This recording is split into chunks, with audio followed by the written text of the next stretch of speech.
Welcome, everybody, and welcome, Rupert Read. Thank you very much, Professor Read, for joining us. We really appreciate you giving up your time to talk to us about the book and to answer our questions. So, I don't know if you want to say a couple of words first or just open up straight away to Q&A. It's up to you. Well, I'll say a couple of words, which is thanks for having me. And yeah, great to be here to discuss the still number. Yeah, thanks for doing us the honor. You're very welcome. So we'll do this with the hands up system. So if you want to ask a question, please use a hands up icon, which I think is under React at the bottom.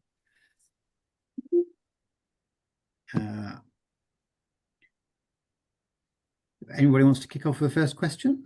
Caroline. Oh, I don't think I was the first hand, but I'm very happy to do it. First of all, can I say thank you so much for joining us, Rupert. It's a real privilege for us. I have heard you speak before in the UK, in Kent, and very impressive. So it's a delight. And our group came up with a few questions, but I'll just ask one of them. Those of us who've managed to read it all really, really love the book. So Great. it's the first thing to say. And we're sort of all on your side, but it took us forward into a different way of thinking. So that was great. And so one of our questions, and I can say this as the English member of the group, was what do you vote in the upcoming American election if you were an American citizen? Oh wow, that's a goodie. Right, so obviously this is a super hypothetical, but I did used to live in the States for quite some time, as some of you might know. And so I do follow things over there, partly because of that, and partly because obviously it's a pretty important country still in the world today. So I would be a little bit torn because I'm still a member in the UK of the Green Party, and I know Jill Stein personally, and I'm very impressed with her, although we do disagree about one or two very important things quite significantly. But I'm pretty sure that under the circumstances, I would, in the end, vote Harris-Walz, because I think that Trump is an absolutely mortal threat to the world's climate. I mean, this is not to say that the Democrats are a solution at all. They're not. But they are, in this sense, the lesser of two evils, where the Trump evil is so extreme on the climate front. I don't know how many of you know about Project 2025, which is their plan that they have this time to basically destroy environmental and climate legislation in the US. They're much more organized than they were the first time around. And the second reason is I think that Trump is probably a mortal threat to democracy itself. And I think it would be, again, I think that the chances this time that he would take action to make it difficult for there to be future elections are also quite high now. And that is a worry in itself, but it's also a worry because, as you may have gathered, one of the things that we think in the Climate Majority Project is that there probably is no way forward fast enough on climate without maximizing the leverage that democracy, such as it is, gives us. So it's not just that democracy is a good thing, it's also that it's probably necessary for any kind of climate sanity. So yeah, I'm pretty sure that in the end, my answer to your question is that I would tick the box for Harris and Walz. Fantastic, thank you. And Mark, over to you next. Hello, Rupert. Thank you very much for coming. I'm speaking to you from Northern Ireland, just to put that in context. Great.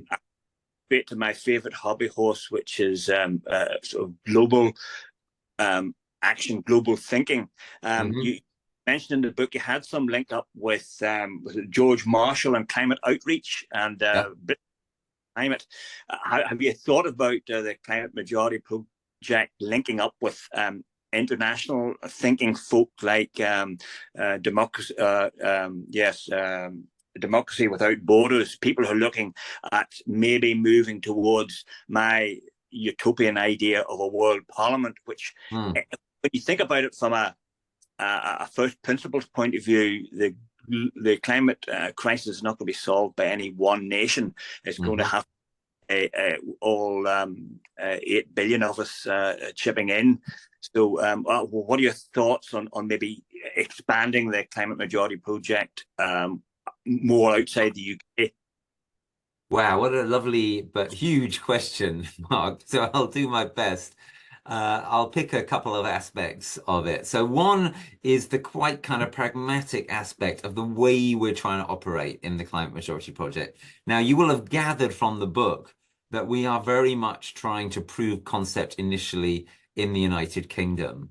And that's where, you know, the vast majority of the detailed discussion in the book is focused. Why is that? Well, it's really for the very practical reason that we are here. And we don't want to overreach and overstretch ourselves. We don't want to run before we can walk. There are some supplementary reasons, though, why the UK is actually quite important. Looking to the past, we have an enormous historical responsibility for the horrendous mess that we're in on climate. In terms of the present, on the negative side of the ledger, again, we've got an enormous responsibility in that 15% of the world's carbon finance goes through the City of London. So we punch well above our weight, and we punch in the face of the planet mostly in that respect. There's also a positive side, right, which is that to a perhaps surprising extent, other countries, at least in the English-speaking world and in the European world, are ready sometimes to look to the UK for a kind of leadership. That leadership has been practiced sometimes through Parliament and government on climate, as you'll be aware. And also, and this is not a coincidence, it's been practiced sometimes by non-governmental organizations, by movements. So you'll be aware that I was one of the people who launched Extinction Rebellion, and I view the Climate Majority Project in a certain sense as a very natural sequel to the Extinction Rebellion. We're trying to take some of the core ideas of XR and democratize them and make them acceptable to the mainstream in a way that it became impossible for Extinction Rebellion to be acceptable to the mainstream. And I think if we were to really achieve something in this country in the Climate Majority Project, it would ripple out across the world more. I'll say one other thing before maybe throwing it back to you for a second, if Paul lets me, which is that I do think that as well as you rightly say, there being very good reason for thinking, oh, look, this is a truly global problem. We have to think about it on a global level.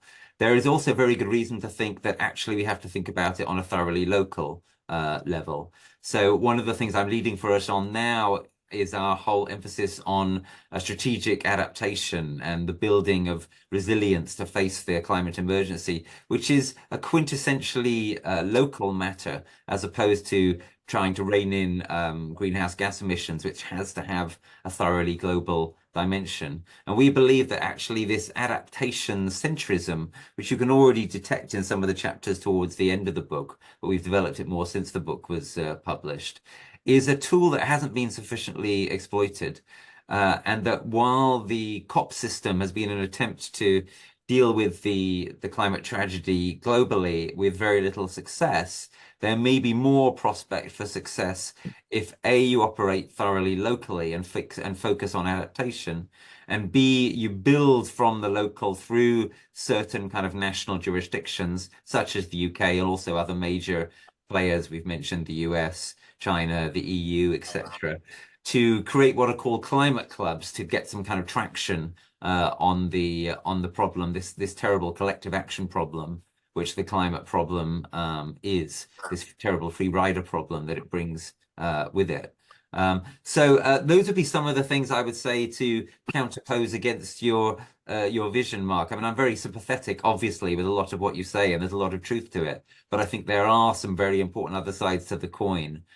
Ultimately, obviously, we want what we're doing to echo around the world. And we're already building relationships with people in other countries. We're liaising with people in places such as the US, Germany, Switzerland, the Netherlands, and beyond. But I think there are some quite good reasons for thinking primarily initially at the national level. And there are also some good reasons in relation to climate for thinking at the local level. Paul, can we give Mark the opportunity to have a quick comeback? What do you think? Absolutely, that's fine. Okay, well, I mean, I can't disagree with any of that, Rupert. All I say is I think in 5 levels, and level 1 is personal, what I can do in my own life, and the other one mentioned are levels 2, 3, and 4. It's just I find the 5th level the most difficult, as you've already said, but probably as important as all the other factors.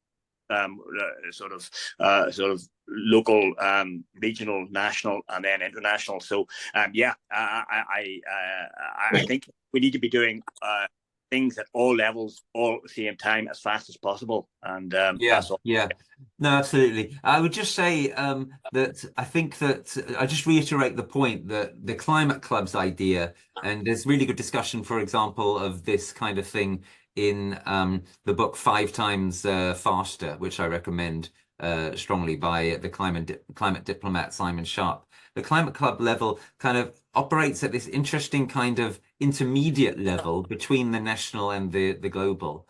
And I think that that could be quite an important level in the coming years. Okay, thank you. Fantastic, thank you. Sue, I see you're next. Hi, Rupert. Thank you for coming. It's great. All right, there's a few things I wanted to say. One, I think that the evidence that we've just had from the arrests and imprisonment of people really has meant the radical flank is dead. People are not going to step up anymore in this country for that. But lots of people who were very involved in XR have really taken on before the Climate Majority Project the need for the local. Yes. There are so many. I've been on things like the training for Ask the People and the Listening Project and so on, and loads of people are working at that local level, and particularly on food security. And some people are trying to do it, things like repair cafes and grief cafes, and so much is going on, which I imagine you would see as an important part of that. Yes. The moderate flank. In Swansea, where I live in Wales, the council has just announced Resilient Swansea, and they're organising workshops for every single community throughout September to say how is Swansea going to become climate resilient. Very good. How are we going? So they're looking at the big things they're doing, building sea defences and so on, but trying to bring in what can local people do. And it seems to me that that's a very good opportunity to try and bring people who go to those workshops to bring them to the ideas of the moderate flank. Yes. So I'd be interested in ideas. We're going to try to run a big people's assembly after all the workshops to bring people from those groups together to start to talk together about things. And I just wondered, really picking up on what Paul was saying about international, we found that there's lots of more local projects like Local Futures, which is sort of coming out of Schumacher. There's Donor Economics, and various food projects and so on going on. And I just wondered, how do you link in with all those other initiatives? It seems that everyone's got the same kinds of ideas now. Local, build local, change the narrative, but also with the think global perspective, those two projects. Yeah, very good. Thanks a lot, Sue. So let me start with something that you'll have perhaps noticed in the book, which is that some of the instances of Climate Majority Project style activity that are present towards the latter part of the book, such as community climate action, are obviously very much in this space. I agree with your characterization to a large extent of the difficulties now facing the radical flank of the environmental movement, especially in a country like this one right now. And yeah, that is a factor. That is a reason for thinking that something like the Climate Majority Project is needed, because people are looking to see what they can do next, and what they're actually happy to do. And very few people are going to be happy to take those kinds of risks, and that is just a fact. It's a fact which results from the terrible authoritarian decisions made by the previous government and backed by the new government. It is also, one should be honest about this, a fact for which the radical flank itself cannot escape some responsibility. If Insulate Britain in particular, and also Just Stop Oil, and also some of the mismoves that were made in Extinction Rebellion had not occurred, then the legislation that was brought in would not have been so punitive. And that too is pretty obviously, I think, a fact.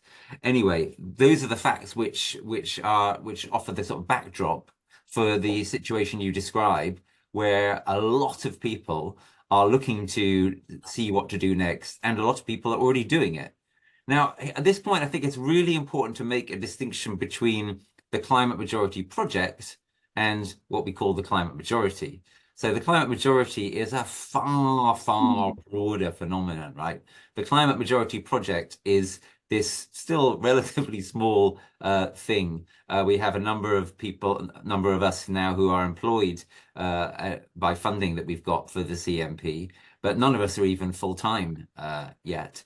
We have organizations that we incubate, but there are far more organizations out there. We have organizations that we collaborate with, but there are far more organizations out there. So the climate majority is this emerging phenomenon which overlaps with what, as you say, I've called the new moderate flank that has emerged to a significant extent in the wake of Extinction Rebellion. And the new moderate flank and the climate majority are vast, vast phenomena. So what is the importance of the climate majority project in relation to those? So I'd like to pull out two aspects of that potential importance. One is that we are trying to name the phenomenon, right? And that can be quite important.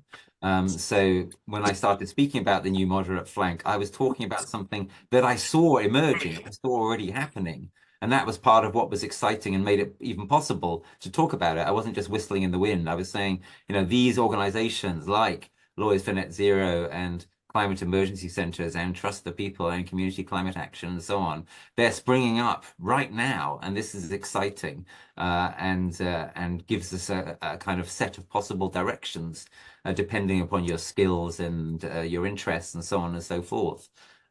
So the idea of the climate majority project in part is to name what's happening and to provide a kind of rallying point for people who are interested in understanding what is happening and growing this sense of collective awareness that we talk about in the book, this sense of sense-making, this sense of a growing understanding of ourselves as part of something much bigger than ourselves, which we think is hugely empowering and exciting.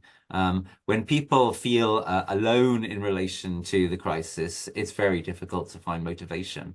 When they find themselves part of, say, a local group or a group in their profession or whatever it is, then they start to get some agency. When they realize that there are local groups like theirs all over the place, and that there are other organizations which are completely different in a way. I mean, what do Lawyers for Net Zero and Wildcard and Community Climate Action have in common? You know, in a way, hardly anything at all. They're completely different kinds of people doing completely different kinds of things. And yet they're all pointing in the same direction, right? That's the point. That's the point of understanding this shared wave of action, which is emerging, and naming it and providing a kind of rallying point for people within it. So that's the first point I would make. And the second point I would make is a little bit more controversial, but it shouldn't really be that controversial, which is that we try to provide a certain sense of, if you will, to put it very crudely, quality control. So lots of people are doing lots of things, and that's kind of great. It's much better than lots of people not doing lots of things, right? But some of those things are a lot more effective than others. And again, we shouldn't be ashamed really about saying that, because this game matters, right? It's not a game at all. It's our whole future. We have an absolute responsibility to do the things which actually are effective. And that, again, has been one of the bases for my criticism in recent years of quite a lot of what the radical flank have done since Extinction Rebellion, that it has not been effective. In fact, it's often been counterproductive. But one can say in relation to a lot of new moderate flank activity, not I think that it's been counterproductive, but that some of it has been more effective than others. And we are continually looking in the Climate Majority Project, we are continually looking for what are the key points of leverage. What are the organizations that are actually doing stuff that is effective, that is making a pragmatic difference? So, that's, for example, why I've got the chapter in the book on insurance, which we think is a key area of leverage. And since I'm delighted to say that since the book appeared, the aspiration that is contained in that chapter has started to become a reality. We now have a private group of people in and around the insurance industry who are trying to work together on what we can do to mobilize the enormous potential power of insurance. And that's why we backed Lawyers for Net Zero, which has been really remarkably effective in organizing corporate lawyers, very unlikely climate activists to try and do the right thing in their firms. And that's why we're delighted to have backed Wildcard, who have been incredibly effective in raising the profile in a powerful and friendly way, if you will, of rewilding in this country in the last couple of years. So the Climate Majority Project is a tiny thing as yet compared to the Climate Majority, but it has some functions in relation to the Climate Majority of naming something and helping to network what is being named and helping to give people that sense of collective awareness. And along the way of we hope, helping to make that that journey more effective than it would otherwise be. So yes, it's about joining up the kind of local groups that you're talking about, but it's also about helping those groups to become more effective in some cases than they already are, and perhaps supporting some of the ones that are particularly effective. And we do some of that, and we always encourage people to be disciplined in asking themselves, is what you're doing the most effective thing that, along with other people, you could be doing? Because, as I say, we have an absolute responsibility to be effective in those kind of ways. Fantastic, thank you. Any other questions we have? I can't see any hands up. I'm sure that's a glitch from my let me computer, just say one more thing about what Sue said. But Sue mentioned Local Futures, and Local Futures is an organisation that I've worked with for some time, and they are a wonderful organisation in the space. Precisely in that they are trying to do something similar to us in that they're trying to network people engaging in effective local action and relocalizing action. And they, I think, have been giving a sense for a long time of how and on an international basis, of how we can center local food growing and how we can take adaptation somewhat more seriously and so forth. But we do like to think that there is, even compared to a really wonderful organization like Local Futures, we do like to think that there's something that we are adding to that. So, for example, the stuff about insurance or corporate lawyers, that's a whole different thing. And so we've got this kind of very wide vision and very kind of big ambition compared to most organizations. We'll probably fail, but we've got to try, because we think that anything less than something like what we're now trying to do is just palpably not going to be enough. Fantastic, thank you, Rupert. Mark, I can see your hand up. Yes, if I can come back with a second question. Rupert, what do you think about George Monbiot's 25% figure? I mean, he talks about social ecosystems being complex systems with tipping points that can flip to a completely new state. If we can persuade enough people to really grasp the urgency of the emergency. I mean, he does give some good advice about working on concentric circles, trying to persuade the people who are more sitting on the fence than wasting their time engaging with out-and-out climate deniers. But what do you think about the 25%? Is that a figure that you recognise and can understand? And are we anywhere near that? Yes. Okay, I'll come to that. Are we anywhere near it? Question last. Yeah, it's a great question again, Mark. So briefly, in terms of the context. so George and I have talked about this stuff for some time, and initially we were in some disagreement about it because he has remained keener than I now am on an approach which centers an important role right now for the radical flank in countries like this one. I, by the way, don't rule out the importance of the radical flank now, let alone in the future or the past.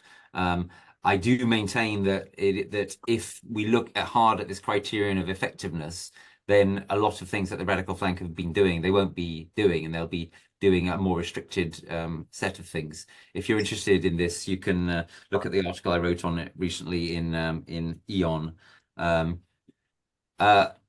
But George and I think are now closer than we were because I think George has come to see the potential importance of something like the new moderate flank in what we're all trying to achieve here.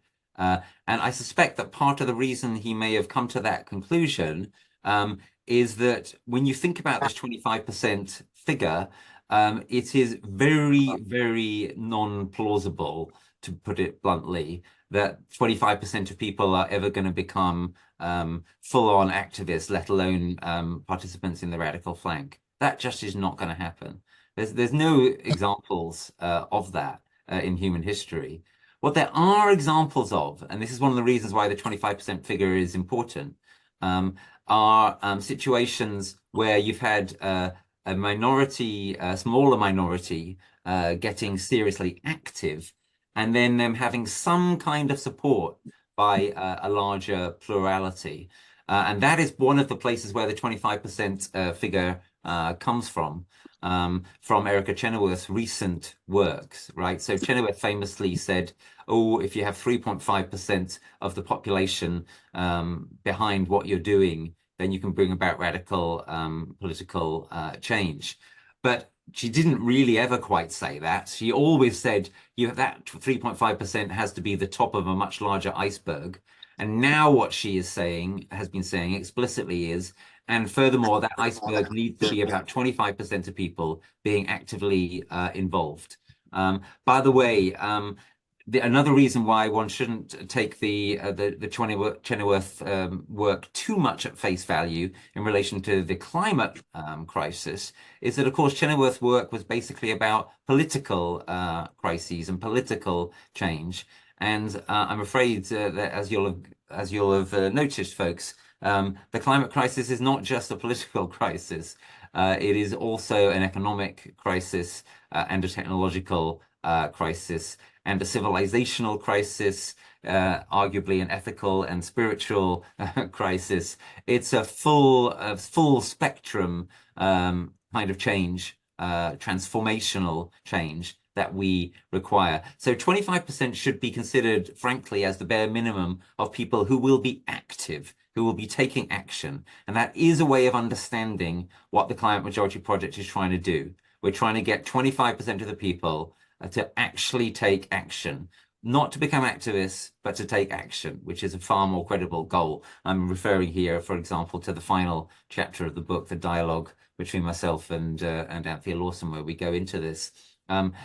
So you'll have gathered by now, Mark, that I'm sort of basically accepting the premise of your question. We do think that 25% is a very important figure. Another piece of evidence to support that, beside Chenoweth's work, is the work of Damon Centola in his very important book, Change, which I'm just writing in the chat there. And Centola argues for a very similar conclusion. He says when you get 25% to really back something, then it's not difficult to bring about quite transformational change. You can get things to go viral quite easily based on initially much smaller percentages and reaching even significantly larger percentages. But things going viral is not transformational change. Transformational change requires people to actually alter their systems, their institutions, their practices, what they're used to, what they take for granted. And it requires harder work over a longer period, and it requires a solid plurality of the population to undertake that work. Now, you'll have noticed, folks, that 25% is not 50%. It's not 51%, right? It's not a majority. So why is 25% enough? Because actually, it's not actually enough to bring about solid, sustainable, transformational change if the other 75% of the population resolutely oppose you. The basic idea in Santola's book is if you reach 25% of the threshold as a threshold of people who are committed to deep change, then you will get all the way to that deep change. Why is that? He doesn't really offer a reason why that is. I have a little pet theory as to why it is, which I would love someone to try to investigate, although I've got no real idea as to how you would investigate it. And my pet theory is that 25% is the majority of the majority. You understand me? It's if you're kind of thinking, all right, we need to get over 50% of the population behind us. Once you get over 25% of the population, you're halfway there. You've broken the back of it. You've kind of reached maybe the peak of a curve you need to go down the other side of. So I wonder, and this is my speculation, like I say, it's just a pet theory. I wonder if people can kind of sense that when they break a 25% threshold for something, then they're probably going to make it all the way to breaking 50%.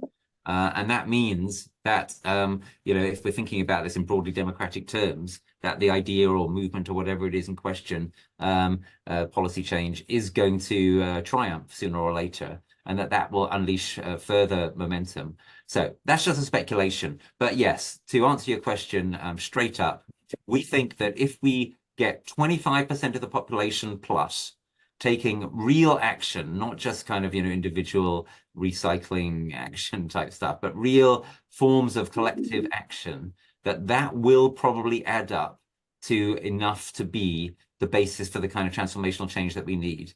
So then finally, to come to the last bit of your question, how close are we to that? Not very close. Right? We're a long, long way short of that. If you add up all the initiatives which people could call being part of the climate majority in its broadest sense, they would still not be up to 25% or anywhere close, I would guess. And furthermore, remember, some of those initiatives, as we said earlier, are probably not super effective. We need 25% of the people to be doing things which are by and large effective and useful. So we've got a long way to go, which is one of the reasons, again, why we don't think there are shortcuts. Why we think that this is going to be a medium-term project, and the way that people are looking for tech fixes or electoral shortcuts, or a revolution, or a radical flank shortcut. These things are not going to happen. So we're talking about a timescale of maybe around 10 years, maybe even 15 years, the kind of timescale set out by Stephen Markley in his superb book, The Deluge, which I want to recommend to you all. Maybe it's one for your book club in the future. Yeah, if we're thinking across that kind of timescale, then it seems to me it's possible to imagine that we get to something like this 25% figure, and that we bring about transformational change, which includes, but is not restricted to, political change. Fantastic, thank you. Caroline. Yes, thank you. That was absolutely fascinating. I'm changing tack a bit here, but I really enjoyed your chapter in the book on inner work. Yes. And I have a couple of friends who work in climate who have had sort of what you might describe as a burnout experience and gone to Plum Village in France, yes. you know about, yes. where they've found their whole sort of motivation and soul, if you like, restored. Yes. And I wondered if you had any comments to make on your sort of personal journey, or whether anything you could share with us that might be helpful to all of us, because, this is a difficult struggle yes. on emotional terms. Yeah. Yes. And the key point of burnout, of course, is that one's much more likely to get burnout if one is looking for shortcuts, right? Because then one will work unsustainably. Whereas, in fact, this is a marathon, not a sprint. In fact, the metaphor of marathon is kind of grossly inadequate, really. It's a whole kind of concatenation of marathons. It's about the whole of the rest of our lives. And almost certainly the lives of our children and grandchildren and great-grandchildren, right? It's a multi-generational effort, actually, not even a decadal effort. But of course, the coming period is quite important. We're not going to get everything sorted by 2030. That's a complete fantasy. But like I say, over the next 5, 10, 15 years, we could get in the position to make a transformational difference. It's going to be very hard. Objectively, it doesn't appear likely to happen. But it's our only shot probably at avoiding eco-induced societal collapse. So let's give it a good shot. Now, in terms of you asked for a sort of personal answer, and I'll give you one. I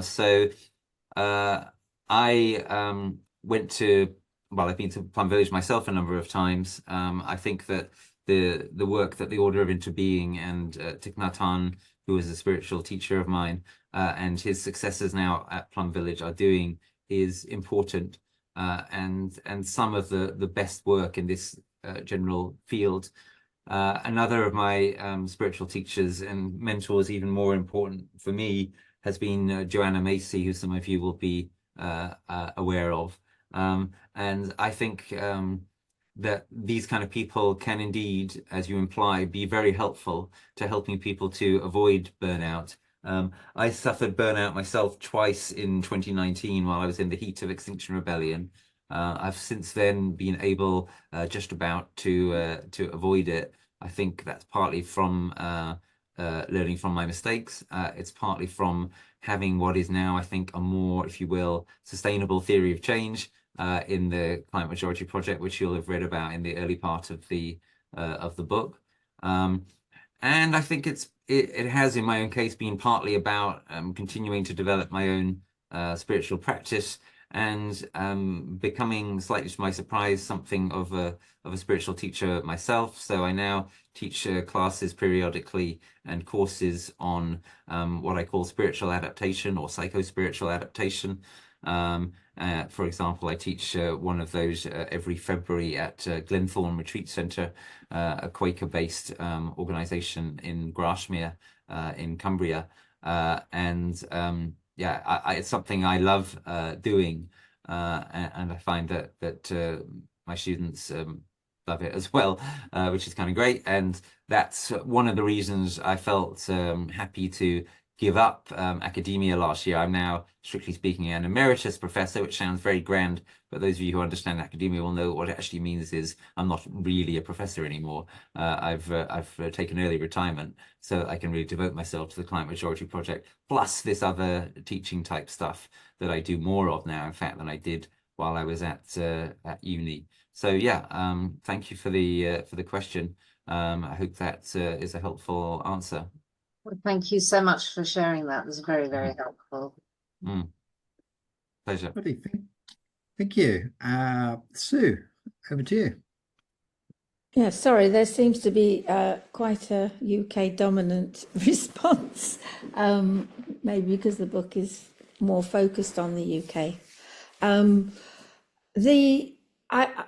the book, people, I can't remember which chapter it is and who was saying it, but looking at approaching climate tipping points in terms of people becoming switched on. Yes. And was saying in our breakout group how heartened I was by the response to the right wing violence that we witnessed. Every week in Swansea, they've had a little march for Palestine, which gets 20 to 30 people. Very influenced by XR's non-violent direct action and ways of working and being together if you're going to do a protest. But this week, when there was a threat of a right-wing uprising here, there were nearly 500 people. Oh, yeah. It was amazing. And that's really heartens me. The ordinary people, a lot of them are really ordinary people who've never taken any action, saying, that's not who we are. This is not us. Yes. And it's a really good talking point. So many people have been talking about it who would never talk about climate. and to start to make those kinds of links. So I find that, very heartening. And I do feel that the experience of being in exile, I know it was a small percentage of people, but actually the skills that people learned, Yes, the way absolutely. of being together, Yeah. the way of actually, the precepts that underpinned exile, which are, very closely aligned, I think, to sort of Buddhist pretexts of, accepting people and respecting people and listening and giving people respect as you listen to them. Yes. Is actually, those people who've got those skills are going out there and bringing those skills to other places, and they're so sorely needed. Yes. In this polarized online community. Yes. That makes me feel hopeful that things, there are other levers that could change things. And the other one, I think, is, the fantastic Restore Nature Now march, and how many people care about, like you said in the book, they care about conservation, they care about nature. They're probably more conservative. They're not progressive left, but we've got common cause. Yes. And unless we can engage people, I do feel there's a huge opportunity. I'm just plugging my computer in because the battery's going. A huge opportunity. Yes. To really engage with a new group of people. And I wondered what you thought about that. So that could accelerate things.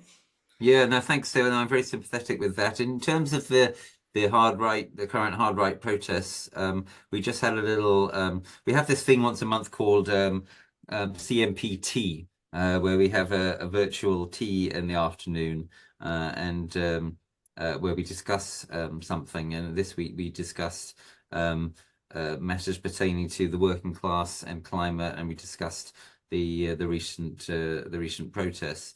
If that's the right word. I mean, riots is really a better word. And yeah, I found it very heartening that a lot of people turned out spontaneously to manifest a kind of citizen solidarity, including the cleanup operations and so on, in relation to those hard right riots.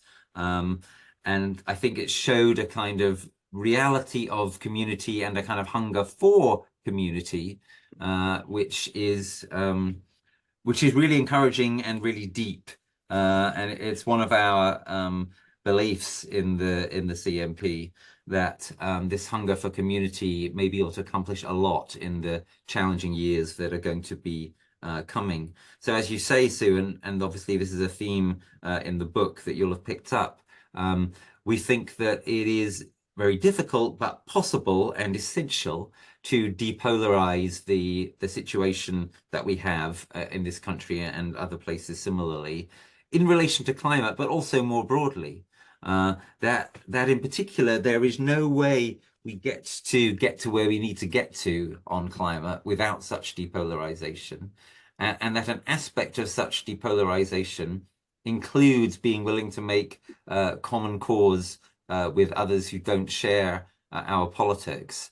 It doesn't include being willing to make common cause with climate change deniers or racist thugs, but it does include being willing to reach out to people who otherwise may get duped by those who are manipulating or seeking to manipulate opinion in favor of climate denial or racist thuggery. And we regard this requirement to seek to depolarize as absolutely essential and profound, because as we said earlier, there just is no way we get through this without having the majority on side, and the majority are never going to all sign up to Just Stop Oil or even Hope Not Hate for that matter, but they might be sympathetic with, and in many cases willing to be part of kind of community building efforts,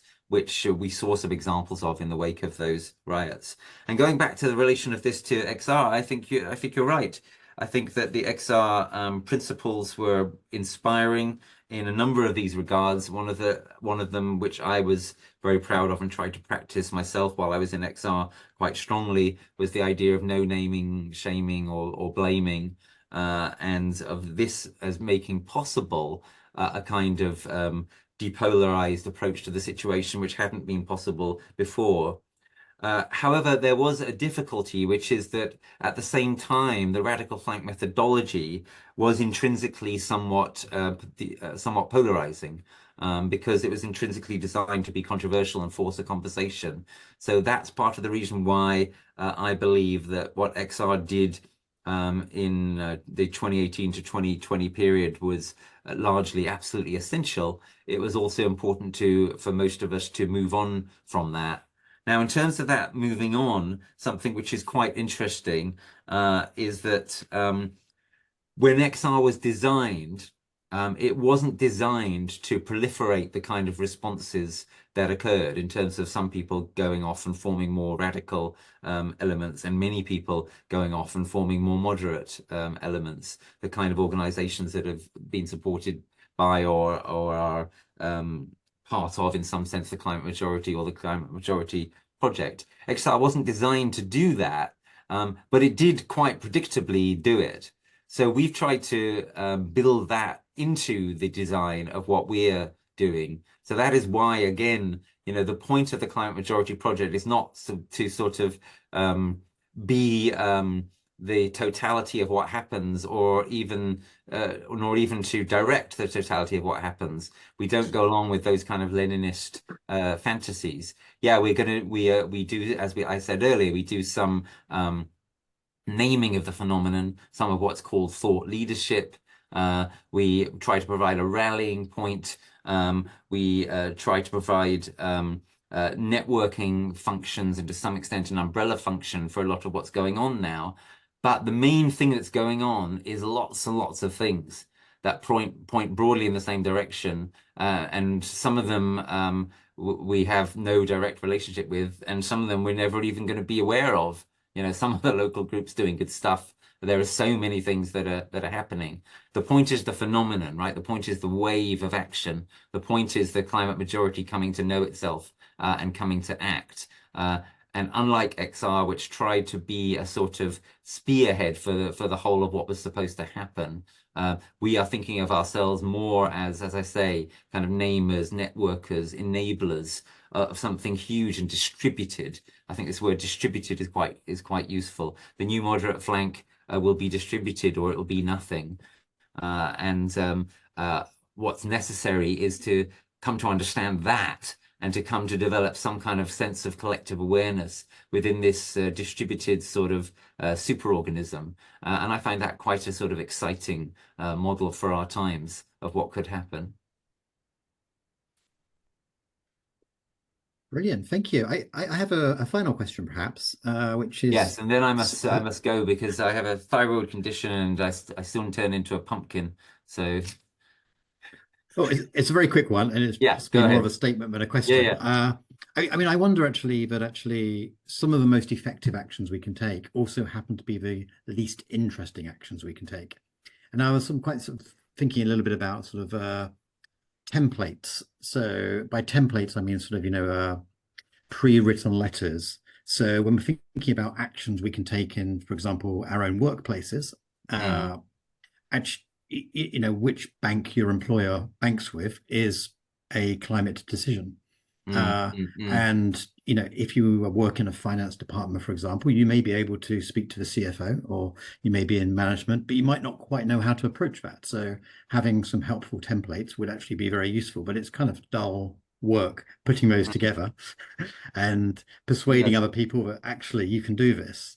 I guess, so my question is actually, how do you make some of that duller work, which is really, really important, and it can have really big actions, more inspiring to people?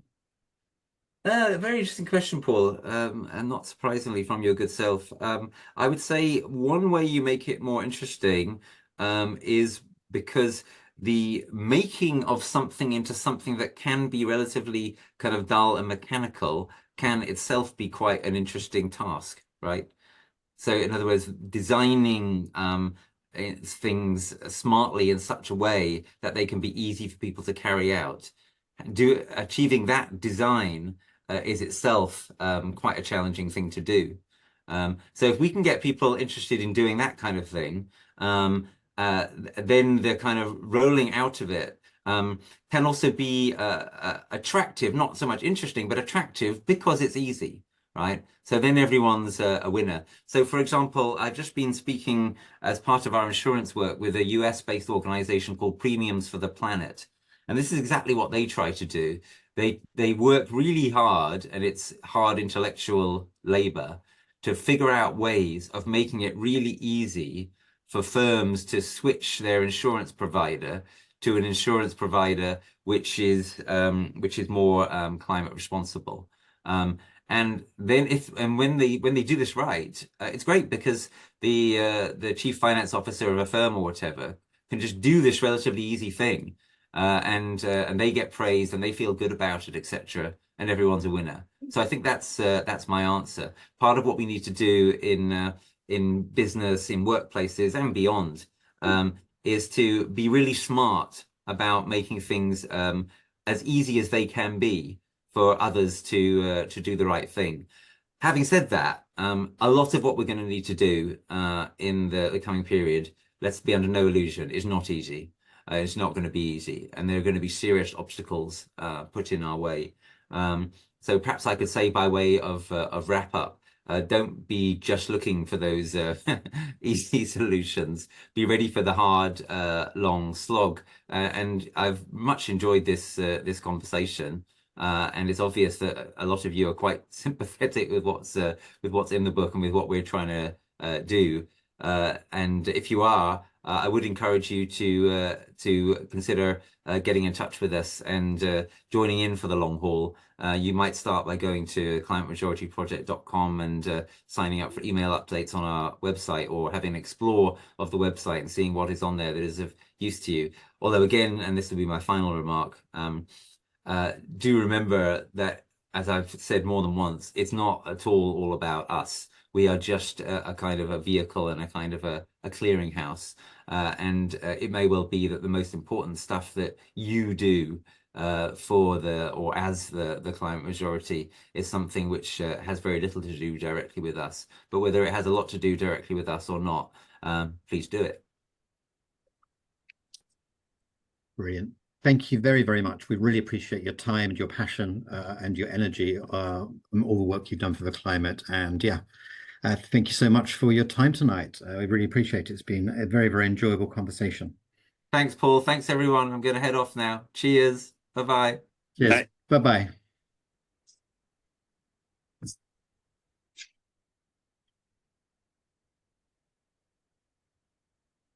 Wonderful.